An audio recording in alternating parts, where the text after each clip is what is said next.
Doctor, நெறைய பேரு நைட்ல தூங்குற டைமும் மாத்திட்டாங்க. லேட்டா தூங்குறது, மிட் நைட்ல வெளியில சுத்துறது, இந்த மாரிலாம். இது தூக்கம் கெடுறதுனால என்னென்னலாம் ப்ராப்ளம் வரும் டாக்டர்? தூக்கம் சரியான முறையில் தூங்கவில்லை என்றால் பிரெயின் செல்ஸினுடைய ஃபங்க்ஷன்ஸே ரொம்ப குறையும் ஒன்று.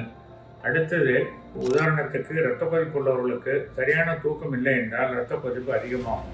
2. 3வது, இவங்க நைட்டில் தூங்காமல் உதாரணத்துக்கு ஆல்கஹால் உபயோகப்படுத்துவதோ இல்லாட்டி வேறு மற்ற டயட்ரி ஹேபிட்ஸ் கொழுப்பு சத்து அதிகமாக சேரக்கூடிய ஐட்டங்களை சாப்பிட்டுட்டு இருந்தாலோ அவங்களுக்கு மாரடைப்பு வரக்கூடிய வியாதியோ வரக்கூடிய சான்ஸுகளோ இல்லை மூளையில் உள்ள ரத்த குழாயில் நடைபெறக்கூடிய சான்ஸுகளோ அதிகமாக இருக்கும்.